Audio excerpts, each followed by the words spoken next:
Hello everyone. So ఈ వీడియోలో మనం ప్రొడ్యూసర్ కన్జ్యూమర్ ప్రాబ్లం గురించి తెలుసుకుందాం. ఇది one of the major topic అనమాట. మీరు గేట్ రాస్తున్నా, పిఎస్యూల కోసం వేరే జాబ్స్ రాస్తున్నా, లేకపోతే సెమ్ ఎగ్జామ్స్ అయినా, ఏ ఎగ్జామ్స్ అయినా సరే ప్రొడ్యూసర్ కన్జ్యూమర్ ప్రాబ్లం అనేది ఒక మేజర్ ఇంపార్టెంట్ టచ్ చేసే టాపిక్, పర్టికులర్లీ ఆపరేటింగ్ సిస్టంలో. సో ఇది తెలుసుకునే ముందు మీరు ప్రాసెస్ సింక్రనైజేషన్ తెలుసుకోవాలన్నమాట. ప్రాసెస్ సింక్రనైజేషన్ అంటే ఏంటి అంటే, మొత్తం దాని గురించి నేను ఆల్రెడీ ఎగ్జాంపుల్ తీసుకొని ప్రీవియస్ వీడియోలో ఎక్స్ప్లెయిన్ చేశాను, పార్ట్ 38లో. అదొకసారి చూడండి, మీకు అర్థమవుతుంది. లేదు మీకు ప్రాసెస్ సింక్రనైజేషన్ గురించి తెలుసు అని అనుకుంటే కనుక డెఫినెట్లీ ఈ వీడియోని కంటిన్యూ చేయండి. సో ఇప్పుడు ప్రొడ్యూసర్ కన్జ్యూమర్ ప్రాబ్లం గురించి తెలుసుకుందాం. అసలు ప్రొడ్యూసర్ కన్జ్యూమర్ ప్రాబ్లం పేరులోనే మీకు ఈజీగా అర్థమైపోతుంది. మీరు లేదు ఇంకెక్కడన్నా చదవాలి అనుకుంటే కనుక గీక్స్ ఫర్ గీక్స్ తీసుకోండి, వెబ్సైట్లో చాలా బాగా నీట్గా ఎక్స్ప్లెయిన్ చేసి ఉంటుంది. లేదు నేనైతే మాత్రం చాలా సింపుల్గా ఎక్స్ప్లెయిన్ చేసేస్తాను మీకు. జస్ట్ ఈ వీడియో మొత్తం ఎక్కడ స్కిప్ చేయకుండా చూడండి, ఎందుకంటే కొంచెం స్కిప్ చేసినా కూడా కంటిన్యూటీ అనేది పోతుంది అనమాట. సో స్టార్ట్ చేద్దాం. ప్రొడ్యూసర్ కన్జ్యూమర్ అంటే ఇద్దరు మనుషులు ఉన్నారు.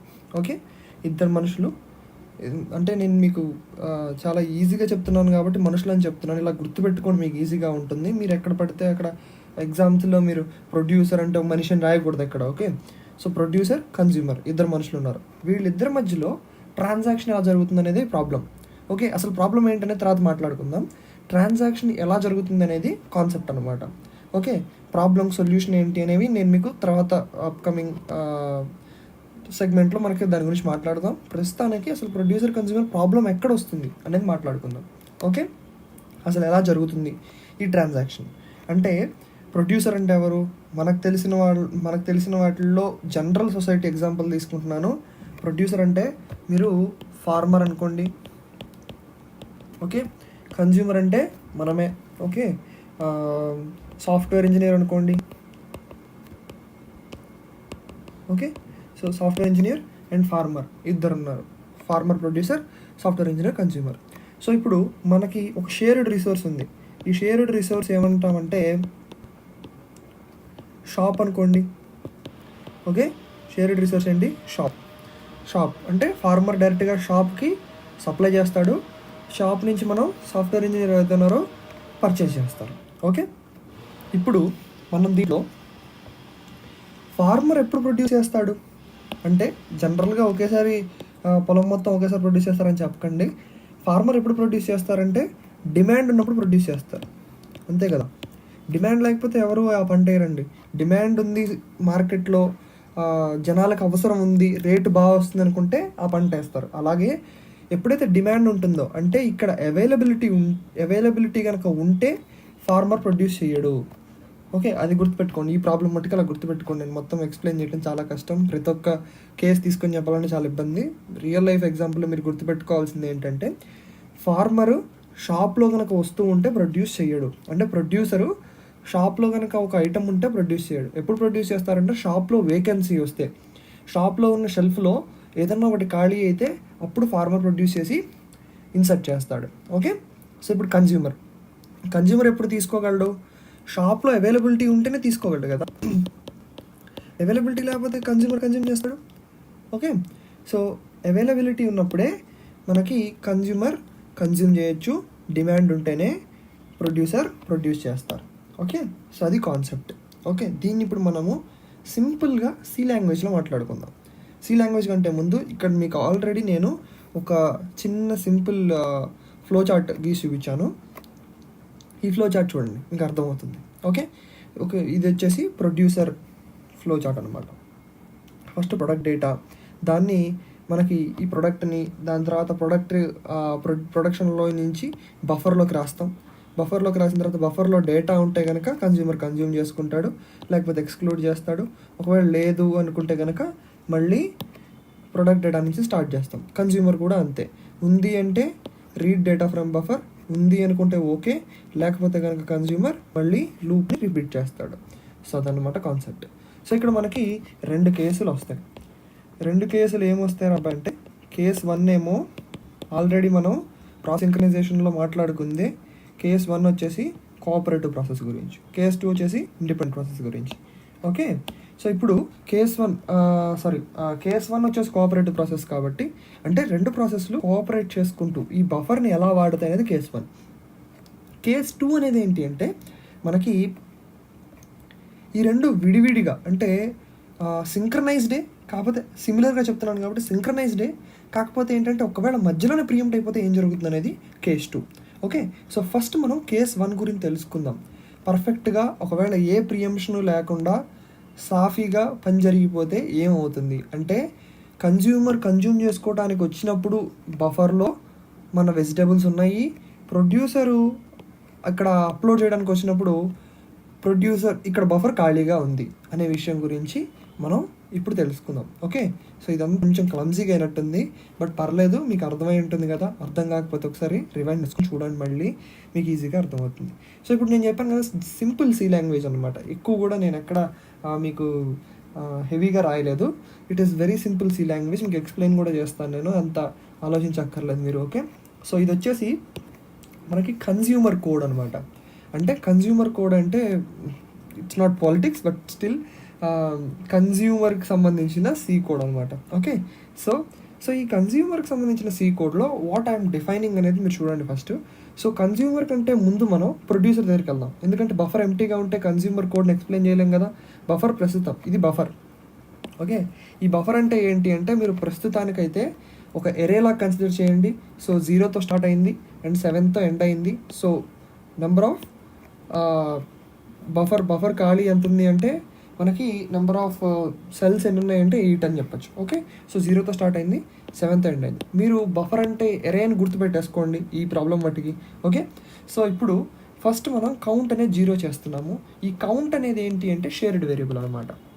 Okay, count, what is count అంటే ఇట్స్ అ షేర్డ్ వేరియబుల్.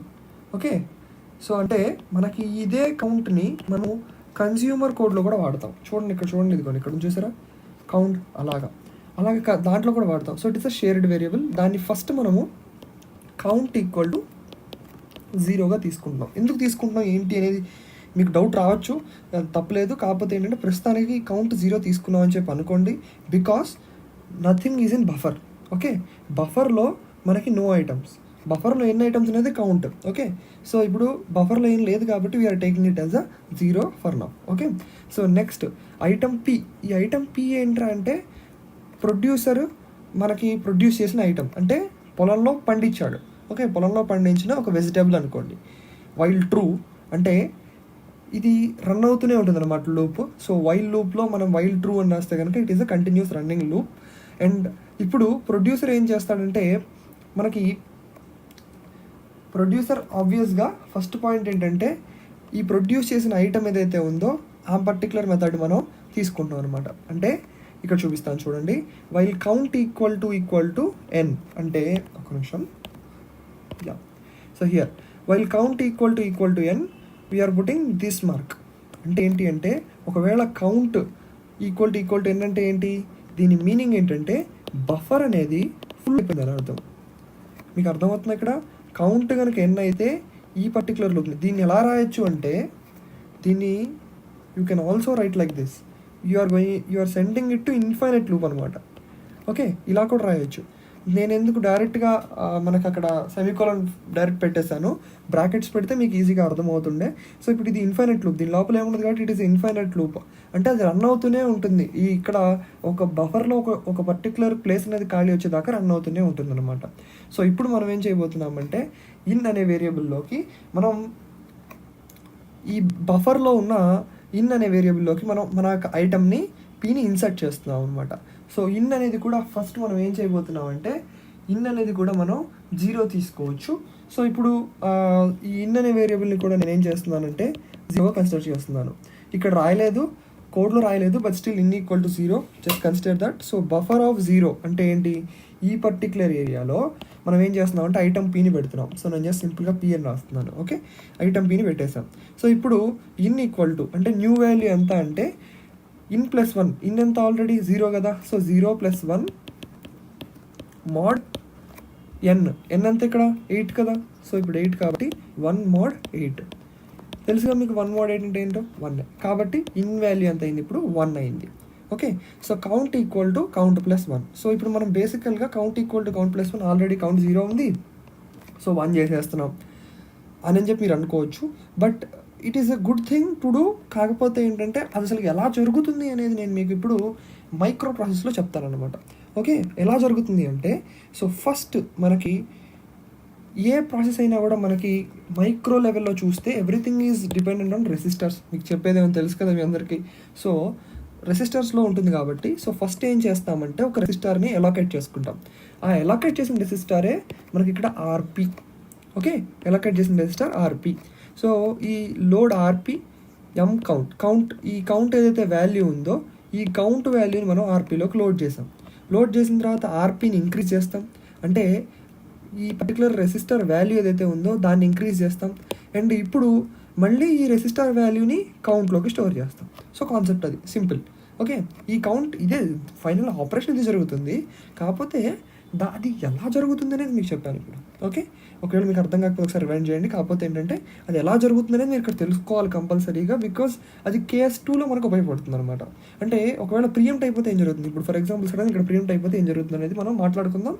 మీరు కన్ఫ్యూజ్ అవుతారు ఇప్పుడే చెప్తే. సో ఫస్ట్ ఈ ప్రాసెస్ని కంప్లీట్ చేద్దాం. ఓకే, సో ఇప్పుడు ఈ పర్టికులర్ ప్రొడ్యూసర్ అనేవాడు ఏం చేస్తున్నాడు, ఇక్కడ వెయిట్ చేశాడు. బఫర్ ఫుల్ అయితే కనుక ఇన్ఫైనైట్ లూప్లోకి వెళ్ళిపోతాడు. లేదు బఫర్ ఫుల్ కాలేదు అనుకుంటే కనుక అవుట్ సైడ్ ద లూప్ ఏదైతే ఉందో దీంట్లోకి వచ్చేసి మనకి కౌంట్ని యాడ్ చేశాడు, ప్లస్ అలాగే ఇక్కడ P అనే దాన్ని కూడా ఇన్సర్ట్ చేశాడు. సో ఇప్పుడు అయిపోయింది కదా, మీకు అర్థమైంది కదా ప్రొడ్యూసర్ ఏం చేశాడు అనేది. ఇప్పుడు మనం కన్జ్యూమర్ ఏం చేస్తాడో చూద్దాం. ఓకే, కన్జ్యూమర్ ఐటమ్ C అనే ఐటమ్ని నేను జనరల్గా ఒక ఇంటీజర్ కింద లేకపోతే ఒక వాల్యూ కింద తీసుకున్నాను ఇక్కడ. సో వైల్ ట్రూ అంటే it will go on. And దాని తర్వాత while count equal to 0 infinite లూప్లోకి వేసేస్తున్నాం. ఎందుకు కౌంట్ ఈక్వల్ టు 0 ఇన్ఫైనైట్ లూప్లో కంటే దీని మీనింగ్ ఏంటి మీకు ఆల్రెడీ తెలిసే ఉంటుంది. దీని మీనింగ్ ఏంటి అంటే కౌంట్ ఈక్వల్ టు 0 అంటే ఇక్కడ బఫర్లో ఏమీ లేదు అని, అంటే దీని మీనింగ్ అంటే బఫర్ ఇస్ నల్. ఓకే, ఇప్పుడు ఇక్కడ ఏం జరుగుతుంది, నల్ అయినప్పుడు మనం ఇన్ఫైనైట్ లూప్లోకి వేసేస్తున్నాం. ఇందాక పెట్టినట్టుగానే మీరు బ్రాకెట్స్ కావాలంటే యూజ్ చేసుకోవచ్చు, లేకపోతే లైన్ రాసేయచ్చు. ఓకే, సో ఇప్పుడు item C equal to buffer of out అంటే ఏంటంటే బఫర్లో నుంచి మనము బయటికి తీస్తున్నాం. ఓకే, సో ఇక్కడ కూడా అవుట్ ఈక్వల్ టు 0 అని రాసుకోండి, నేను ఇక్కడ మెన్షన్ చేయలేదు. Out equal to 0 and in equal to 0 ఇక్కడ మన ప్రొడ్యూసర్లో, అండ్ అవుట్ ఈక్వల్ టు 0 ఇక్కడ. ఓకే, సో ఇప్పుడు బఫర్ ఆఫ్ అవుట్ అంటే ఇక్కడ 0లో ఏదైతే ఉందో దాన్ని మనం రిమూవ్ చేసి ఐటమ్ Cలో స్టోర్ చేస్తున్నాం అనమాట. ఇప్పుడు మీకు అర్థమైంది కదా, ఐటమ్ Cలో స్టోర్ చేసిన తర్వాత న్యూ వాల్యూ ఆఫ్ అవుట్ ఎంత వస్తుంది, అవుట్ ఈక్వల్ టు 1 అయిపోతుంది, సేమ్ ఇన్లాగే. ఓకే, సో ఇప్పుడు కౌంట్లో నుంచి కౌంట్ -1 చేసేస్తాం. ఎందుకు అంటే మనకి ఇక్కడ చూపిస్తాను చూడండి. ఇప్పుడు ఒకటి తీసేసిన తర్వాత మనకు ఆటోమేటిక్గా ఈ బఫర్లో కూడా మనకు ఒకటి తగ్గాలి కదా, కాబట్టి కౌంట్ ఈక్వల్ టు కౌంట్ -1 చేస్తాం. ఈ కౌంట్ -1 ఎలా అవుతుంది, సేమ్ ఇందాక ప్రాసెస్సే. ఒక పర్టికులర్ రెసిస్టర్ ఎలాకేట్ అవుతుంది, దాని నుంచి ఎం కౌంట్ని రెసిస్టార్లోకి స్టోర్ చేస్తాం, ఆ పర్టికులర్ రెసిస్టార్ని డిక్రీజ్ చేస్తాం, అండ్ మళ్ళీ ఈ పర్టికులర్ రెసిస్టర్ వాల్యూని ఎం కౌంట్లోకి ఇనిషియలైజ్ చేస్తాం. Very simple thing. సో ఇప్పుడు process item of item C అంటే మీ ఇష్టం అది. అంటే ఇప్పుడు ఆ ఐటమ్ C అనే దాన్ని ఇప్పుడు మనం బయటికి తీసాం అనమాట. అంటే ఇప్పుడు ఏమవుతుంది, ఇక్కడ మళ్ళీ అగైన్ చూడండి, ఇక్కడ ఈ ఐటమ్ అనేది బయటకు వచ్చేసింది కాబట్టి మళ్ళీ కౌంట్ వాల్యూ ఎంత అయింది, కౌంట్ ఈక్వల్ టు కౌంట్ -1 కాబట్టి కౌంట్ వాల్యూ ఇక్కడ కౌంట్ వాల్యూ అగైన్ 0 అయిపోయింది. ఓకే, సో ఇప్పుడు